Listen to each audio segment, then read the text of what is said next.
Crusader Kings 3 is a game best enjoyed with your friends, who you don't like very much, because then you won't feel as bad when you spend 4 years seducing their wife, while also fabricating rumors that they're a godless sodomite. Rumors which you will then use to blackmail them into helping you kidnap an innocent child to extort money from the Pope. Some people will say this is an unhealthy way to interact with the world, but I say we're just getting started. Because for today's video, I will be competing against two of my friends in a race to see which of us can accumulate the most kills within a singular lifetime. Assassination plots, ritual sacrifice, and cleverly placed car bombs. Whatever we can do to run that number up before our character experiences a dignified ending, such as contracting cholera and shitting himself to death at the ripe old age of 34. Can we carve our names into the history books in human blood, or will we fall victim to a cruel and unusual psychopath? There's only one way to know. But first, I want to thank Paradox for sponsoring this video. Crusader Kings 3 is free to play from May 9th to the 13th, and I highly recommend checking it out using the pinned comment below. Now, let us begin.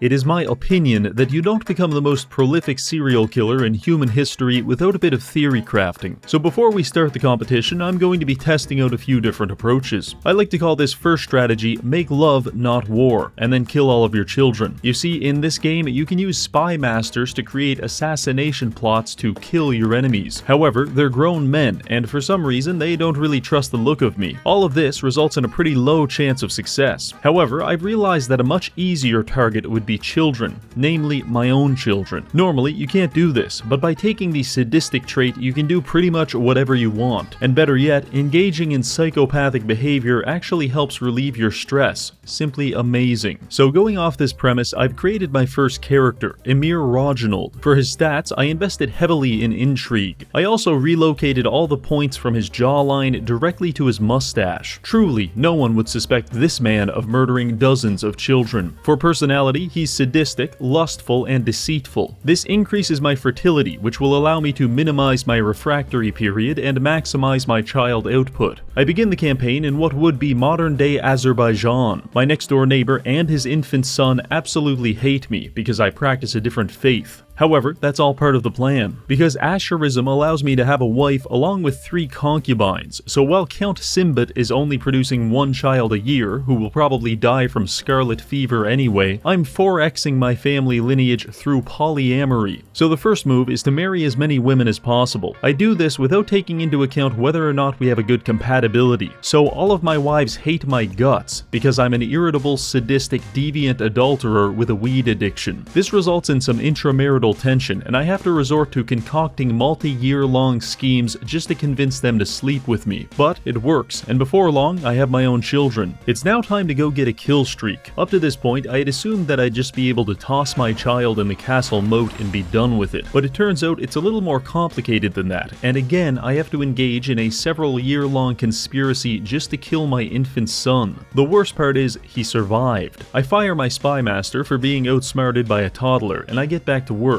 Eventually, I start getting a few kills, but with 4 wives, I quickly run into the issue of any married man, which is that I can't kill my children fast enough. This, combined with my insane fertility, results in me quickly becoming outnumbered by a gang of small infants who also hate me. Eventually, the ones that survive my assassination attempts grow up, become my rivals, and challenge me in a duel to the death, at which point I am killed by my own son. This technique yielded a total of 20 kills. It's not bad, but there's too much of a bottleneck with the schemes, so let's try something else. For this next attempt, I'm going to be stepping away from infanticide and leaning into world conquest. To meet this goal, I've created a new character, Reginald. Same mustache as before, but this time I buffed his jawline and cheekbones for added intimidation. His warfare skill is pretty high, and he's a strong berserk murderer with vengeful and sadistic tendencies. We're starting in Somaliland, sandwiched between Sweden and Denmark, which makes us a Viking of the Asartru faith. This is important because it allows us to declare wars for the sole purpose of gathering ritual sacrifices, which I started doing immediately. But that wasn't enough. I needed to maximize my kill feed, so I sailed over to England, stole a bunch of money from their churches, and then came back and used this money to fund an army large enough to subjugate my neighbors. The Kingdom of Somaliland was quickly expanding, and so was my list of military prisoners. Normally, you can use prisoners as strategic bartering chips with other factions. For example, one of my enemies had kidnapped my son and wanted wanted to exchange him for a general that I had taken hostage. In response, I killed the general. Sorry son, but daddy's gotta get his AC-130, and honestly, I have enough children anyway. In fact, the entirety of Scandinavia is overrun with my freakishly grotesque offspring, and I'm a little nervous after what happened last time. But much to my surprise, I was actually pretty well liked, as long as you didn't break the law, because I had adopted a universal policy that anyone who ends up in jail for any reason whatsoever is instantly executed. This inevitably resulted in some tension between myself and the other factions, because I just decapitated your son for the crime of insulting the color of my shoes. The King of Sweden hated me the most,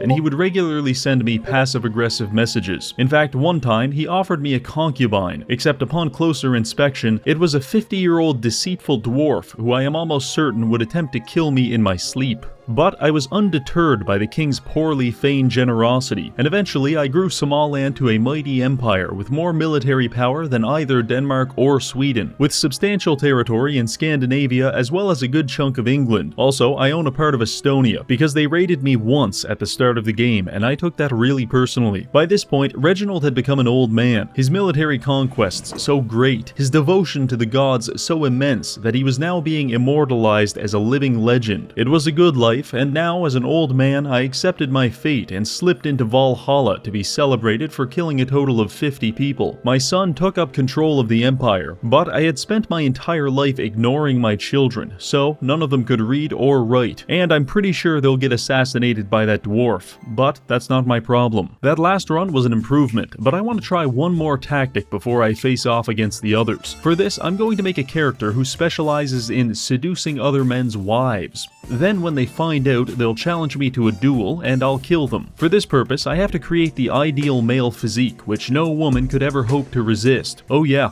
this is perfect. A morbidly obese Asian whose face is barely visible through a vast undergrowth of body hair. You might think this was just for comedic effect, but actually it serves another purpose, because when my Caucasian neighbor's wife gives birth to a fat Chinese baby, there will be absolutely no ambiguity as to who is responsible, and I'm hoping this will expedite the process of making enemies. So, let us begin. I start the game again in Scandinavia, quickly marrying several women to form strategic alliances with powerful factions. Once the basic infrastructure is set up for the kingdom, I go ahead and start searching for extramarital affairs. That's when I come across Chieftain Hrogir and his wife. She has a positive opinion of me, so I attempt to seduce her, only to realize that the scheme has a 0% success rate. This confused me briefly before I realized I am not attracted to women? Apparently, when I created my character, I left my sexuality on randomize, and this resulted in Reginald, the obese Chinaman, being born as an asexual. This was a soul-crushing revelation, so obviously I aborted the campaign and went back to the character creation menu to fix it. In the words of a wise man, once all these women stop thinking I'm gay, they're done for. Now loading in with a heterosexual character, I was ready to unfurl my devious plans. I found a suitable target and began plotting to seduce her. Over the months, my scheme progressed slowly but certainly. In the meantime, I decided I may as well do stuff while I wait, so I declared war on the Slavic kingdom of Slupsk. I loaded Reginald onto a boat and sailed him across the Baltic Sea to invade my enemies. But the very second he set foot on solid land, he immediately collapsed from a heart attack. Yes indeed, Jarl Reginald of Somaliland had succumbed to cardiac arrest at the ripe old age of 25. Cursed with a disturbed mind, he was known throughout his lands as a raving lunatic for the entire 9 months that he was alive, and with no heir to the throne, this game was over. I could try again, but I took this as a sign from God that I was not meant to be heterosexual, so I decided to just call it there and head into the competition without any further preparation. Let's begin with some introductions. Our first competitor is the spiffing Brit, who is starting in his real-life hometown of Khazaria. His character? None other than world-renowned cannibal Timothy Chalamet. Meanwhile, all the way in Ghana, we have Veilfisk, who is attempting to channel the spirit of mass casualties by establishing the faction of Los Alamos using Robert Oppenheimer. Finally, I'll be in Sweden using my acromegaly-stricken character Jarl Reginald. You may be wondering what my plan is. Well, with this being one of my first games of CK3, I've opted to just follow my base instincts by making all of the same decisions I would make in real life, in the hope that it would eventually lead to serial homicide. I felt as though my chances were pretty good, until I made the mistake of asking the others about their strategies. My R&D department have run simulations with me on how this will go,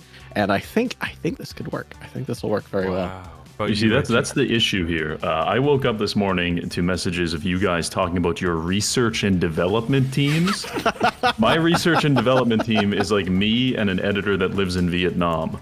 So, my plan, I think I'm going to be like the normal guy at the Olympics, just like the average Joe that is like the frame of reference, right? So They bring in the that's case what I'm going study. for. Okay, that'd be brilliant. I've had this idea for a ridiculously long time. Like I've sat on this idea for probably about half a year. It turns out the easiest way to get other creators to play CK3 with you is just to pay them for it. What an endorsement of the game in and of itself. It's like the easiest way to get people to play this. To pay them to do it. Which is why the game's now free this weekend. Free, There you go. woo! Woo! Yeah. Great segue. We did it. Budget That's secured. great. I'm happy to hear you've moved on to the stage of your life where you're having to pay people to hang out with you. I've just run out of friends. And with that, the race was underway. I put myself on the board quickly by subjugating my physically inferior neighbors and executing their upper management. Oh my goodness, Reggie, you've already killed 3 people. One of whom was pregnant. What the fuck? Does that count? Does that count I as two? petition for a double kill on that. Oh god. Oh Jesus Christ. This was a good start, but Valefisk already had 5 kills, and it was at this point we noticed he somehow cloned himself, because there was a perfect replica of Robert Oppenheimer ruling over Morocco. A Robert Morockenheimer, if you will. What's worse, the clone even has a kill. Put him on the scoreboard. The only good news was that Spiff was still at 0, although I did notice something strange about his wife. Paul, I don't want to insult you. Are you familiar with the political candidate Vermin Supreme? No. Vermin Supreme will take away your guns and give you better ones. Your wife looks like Vermin Wait, Supreme. no way. His wife looks like Vermin. Are you serious? Well, because she's got like a boot on her head. What have you got against my You're wife? right. She's Wait a a minute. beautiful young lady. Like, I don't have anything. sorry. Vermin Supreme is a great guy. Like, Is he stubborn, temperate, and humble? Some might say. stubborn, definitely. He's Definitely he's stubborn. been running for office for the past like 25 years. I think. I think stubborn's definitely, yeah. Other than dominating my neighbors through special military operations, I've also begun trying to make as many rivals as possible, because then I can challenge them to duels and kill them. I started by sleeping with every married woman in the kingdom. However, since I'm executing like 12 people a day, everyone is too terrified to even complain, including my wife. So instead, I had to go international with my crimes. Oh, my wife died. No! She's been murdered? Wait, Hang on really? a second. Wait a minute. I killed about 3 of Spiff's wives, and I believed I was getting away with it until one of my own Jarls found out about the assassinations and tried to blackmail me. I told him I don't negotiate with terrorists and hoped for the best. Wait, hang on a second. That's a speed run. Reggie, it says you killed my wife. Well, shit. Reggie, how could you kill my wife? Like, For the personally? points. What do you mean? You What do invited you me mean? to this For chat. the points. For the points. Points. On the upside, I got revenge on this Jarl after my spies found out he was a sodomite, at which point I executed him on the spot. This was considered a justified killing for this time period. Other than that, things were going well. The blood was flowing, and I had an interesting interaction with a saleswoman. She's trying to sell me a worm on a string, but not for fishing, it's for impressing the ladies at the court. This interaction triggered a fucking Jimmy Neutron brain blast, as I remembered that 11 years ago, during a school trip to New York, a fast-talking black lady had scammed me and my friends into buying the exact same thing, because she told us that it had AI sensors and a motor inside of it that allowed it to do a bunch of cool tricks, when in actuality it was just a pipe cleaner on fishing line. We lost a lot of money that day. While I was reminiscing about being the stupidest son of a bitch to ever live, Valefisk ran into some bad luck of his own. Oh, I just got killed. You just got killed. What? What? How do you just I get got killed? murdered. Somebody murdered me. Oh I've my been murdered. god. Seriously, you got murdered straight away. Yeah, I just got murdered. You killed 17 people though. That's pretty good. So he's dead, and it's only been about 30 minutes. Very unfortunate. But in death, he let out some information about his murder strategies. Yeah, I have no idea. I don't know who killed me either. I mean, do you think it had anything to do with you killing all those people? Nobody knows I killed those kids. Yes, indeed, Veilfisk was a student of the game because he was killing all of his own children. And not only that, but he was also shaking them down for protection money. Oh, one of my kids just gave me 15 gold. I'm so much closer to... Please don't kill me, Daddy. Here, take my piggy bank. Take it. Ow, Daddy, ow! Ow, Daddy! This revelation made me unofficially change his nickname from Robert the Stranger to Robert the Strangler. Anyway, for the sake of the video, and also because I didn't want to be left alone with this man, I decided we should give Vale a second chance and reload the save. So, we reset time by 1 month to give Oppenheimer a chance to find his assassin. And just as I was about to propose the possibility of a Japanese time traveler, it happened again. What? You've been murdered again. I got murdered again, yeah. Even though the plot was exposed and it had a 14% chance of it succeeding. So, we resurrected Veilfisk one final time, and this time he actually caught his assassin. I also found out the guy who murdered me a couple of times, I think the reason was that I killed his wife and all of his children. How shocking. Just when I thought Veilfisk was finally back on his feet, the spiffing Brit absolutely nailed him with the most devious trick of all time. Did you ever see the rare Magic the Gathering card, the Mind Goblin? The Mind Goblin? Yeah, Mind Goblin these nuts. Oh, Start typing it in I everything. walked right into that. Come on, no. In other news, a random man managed to infiltrate our game. Wait, hang on a second. We have a problem. No way are you dead. Did you just die? No. There's another player in this game. Wait, there's another player. Wait, someone else is in the game. Yeah.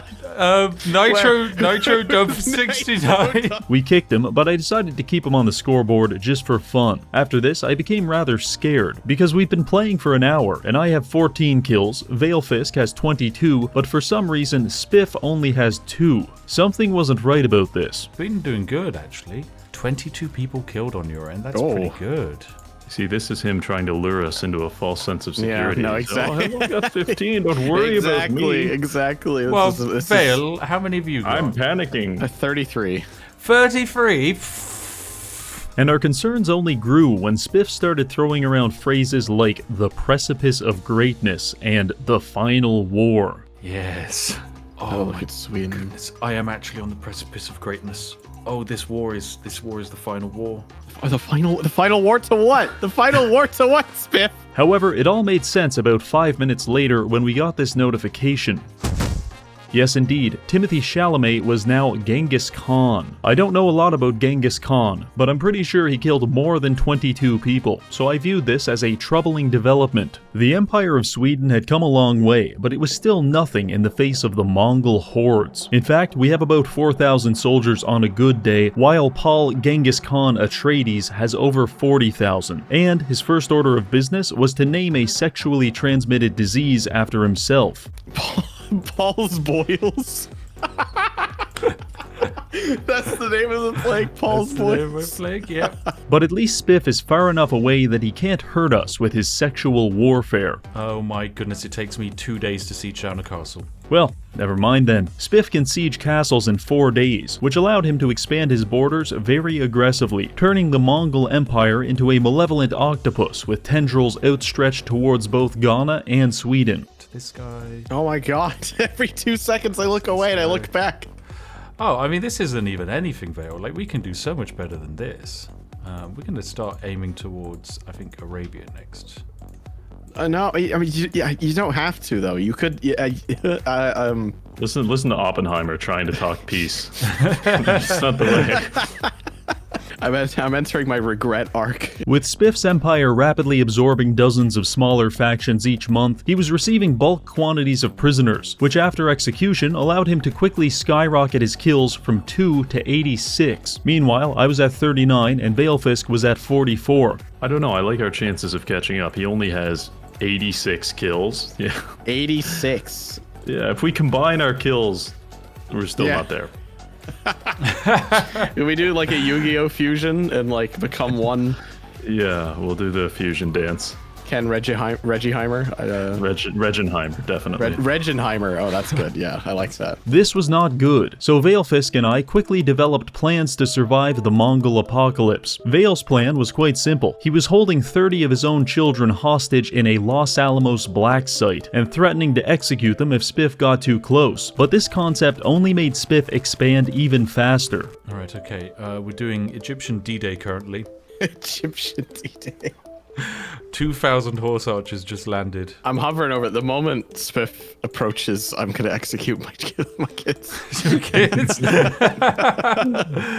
I'm holding my own family hostage at this point. Meanwhile, my plan for survival was to be assimilated into the Mongol Empire as a vassal. Spiff's only request was that I conquer London on his behalf. However, my geographical knowledge of England is much like my character's prestige level, because they are both non-existent. So I just started stabbing in the dark and hoping I'd get lucky. How's the invasion of England going? Have you worked out Oh, where London is on the map? We've got a massive chunk of it. You've got the tip of East Anglia. You've got Norfolk. A massive chunk of it. Massive chunk. Norfolk has fallen. England is basically ours. It's all over. It's all over for you guys. Honestly, being a Mongol vassal was pretty great. Spiff was ridiculously rich, and every so often he'd send me gifts. These could be anything ranging from a book on financial advice all the way to a literal pope. You know what? I'm going to offer you a vassal, Reggie. They are the head of the Coptic religion, but they can be yours now. Where did you get the head of the Coptic religion from? I'm not sure. He's just a I vassal can't of get a mine. read. I can't get a read on this guy. First he gives me a book, then he gives me a pope. All right, thanks. Other than that, it was back to business as usual, trying to capture as many prisoners as possible. But I also made sure to find time for recreation. For example, I contracted leprosy. Not to worry though, my wife treated this illness by cutting off my face, which caused me to gain the disfigured trait along with this giant metal face mask. On the upside, the treatment actually worked. Other than that, I hosted a feast, which allows me to pick a guest of honor that is obligated to attend. For this, I chose a Mongolian man who hates me, and since he's 6,000 kilometers away, it took him 14 months to travel across all of Europe just to attend my shitty level 1 feast. Oh, and he was also robbed several times on the way here. I was having a terrific time at this point because my empire was a very manageable size. However, Spiff wasn't so lucky because he had to fight 17 wars at the same time while managing the political affairs of millions of people. There's so many armies running around my land causing chaos. Was it worth it Sid. in the end to have to deal with all of this? And another one. It was not. I really regret my actions. We should, Reggie, we should just try and live for as long as possible, because the longer it goes on, the more painful Spiff's fingers get as he micros all of this stuff at once. Paul, why did you have to do this? Why did you have to conquer the world? You fucking bastard. And honestly, I think all the stress started affecting Spiff mentally, because he began giving giant swaths of land to children and random illiterate peasants. I'm actually not the tribal head, so I'm not in charge of research and development. That actually belongs to a 62-year-old man on the Chinese border currently. Who doesn't speak any languages that we know of. He just speaks his own that he came up with, yeah. I'll happily Instead, I'm take that giving land it off your to a hand. 56-year-old infirm man. Is getting Aquitaine Vale. I've judged him to be of superior moral fiber. What was the test you administered to him? Was it like how effectively he could fall down a flight of stairs, or? Yeah, he's got a great bounce to his stride.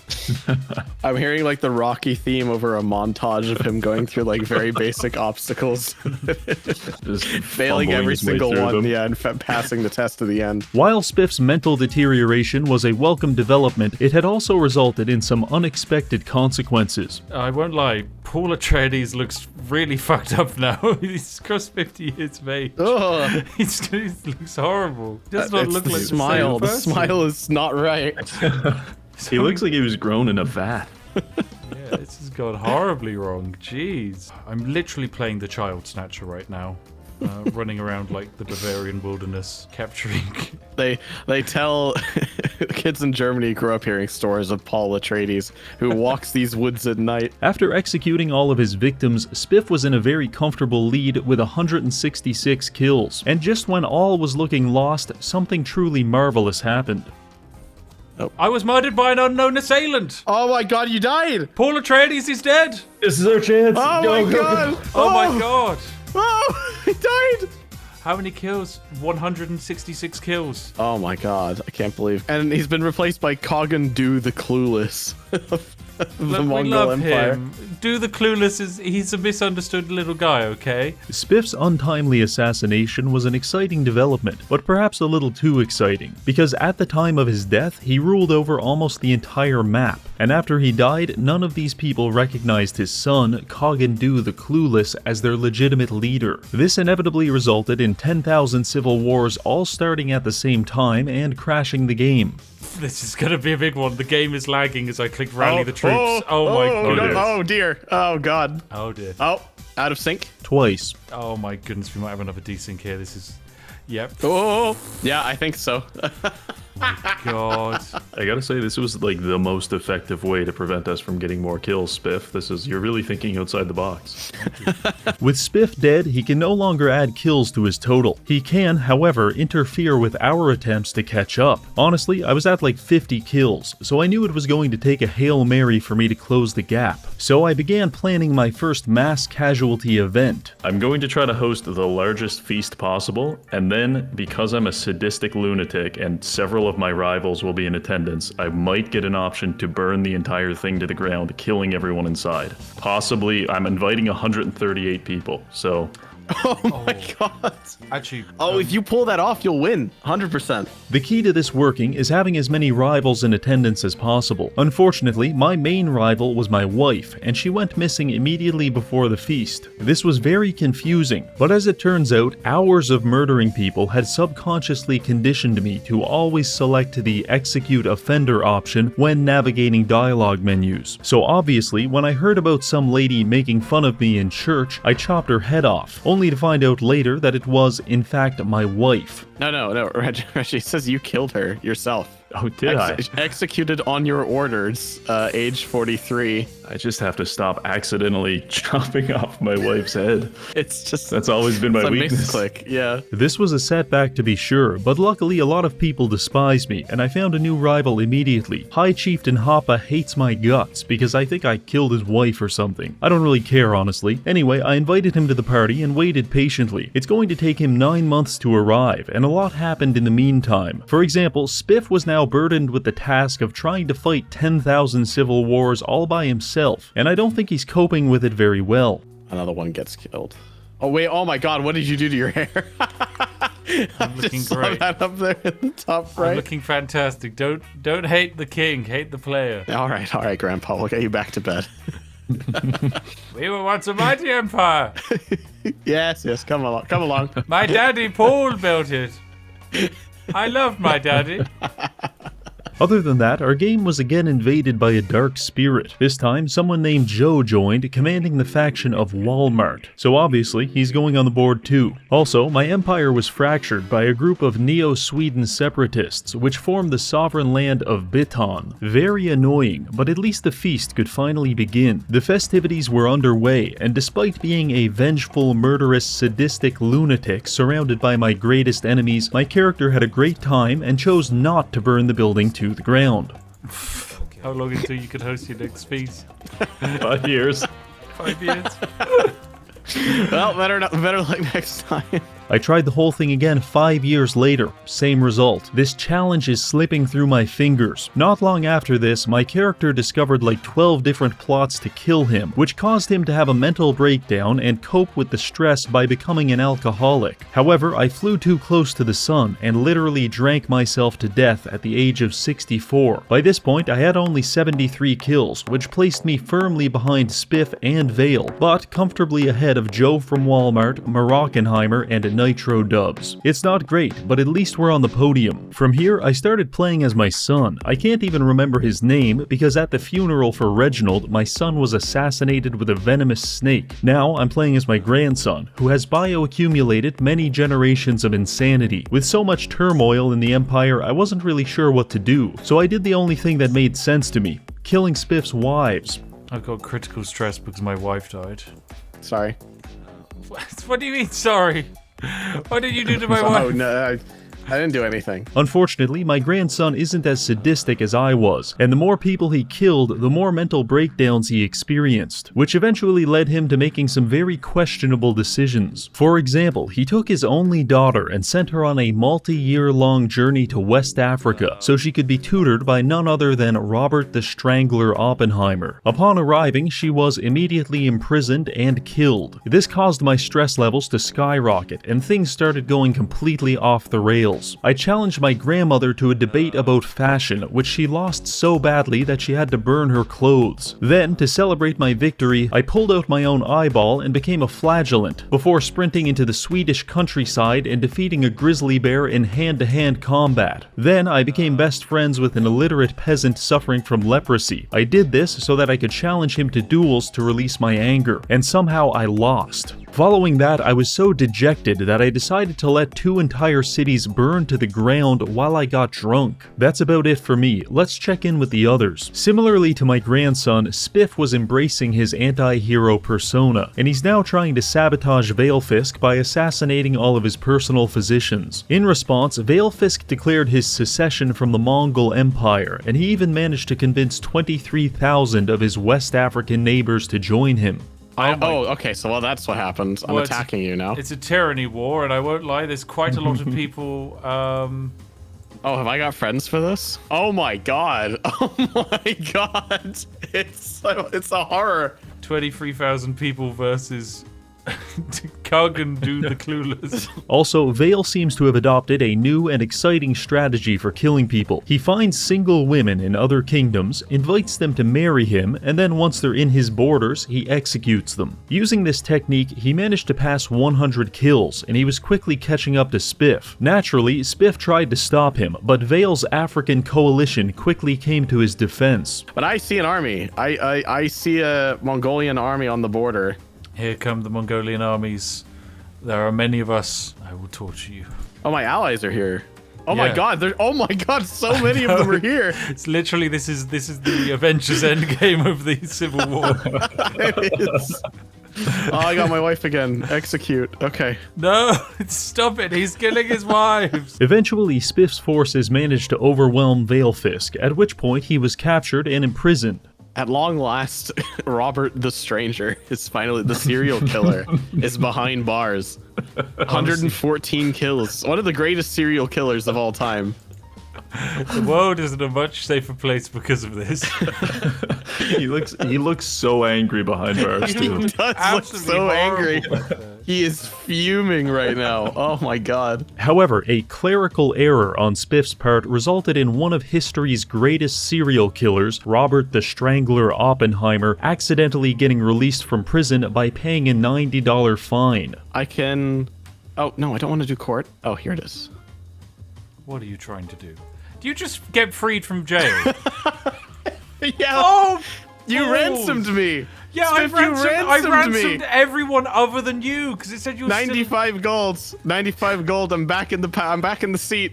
I'm back in the seat. 500 soldiers. Damn it! Oppenheimer was out and back to his evil ways. Spiff did not take this news well. I'm committing suicide immediately. Okay, so Conquest the Clueless may be dead, but Spiff's physiological need to kill Veilfisk has never been more alive. In fact, he renamed his entire empire to Die Oppenheimer. So after gathering himself mentally, he went back to Los Alamos, beat the hell out of Veilfisk, and then threw him in jail a second time before promptly beheading him and putting an end to this entire experiment. So there you have it. Sweden is being ruled by a psychopath. Robert Oppenheimer personally strangled 100 children, and civilizations across the world are imploding because a British man pretended to be Mongolian. Honestly, I couldn't have imagined this going any better. I want to thank Paradox for sponsoring this video. Don't forget to try CK3 for free this weekend, and if you've made it this far, I've got a little reward for you, because Paradox has also given me 9 CD keys for Crusader Kings 3 Deluxe, which includes every DLC. I have covertly hidden these keys in various places throughout the video. If you find one, it's all yours. For reference, here's what this might look like. Alright, that's all for this video. Thanks to this month's patrons for supporting the channel, and finally, thank you for watching.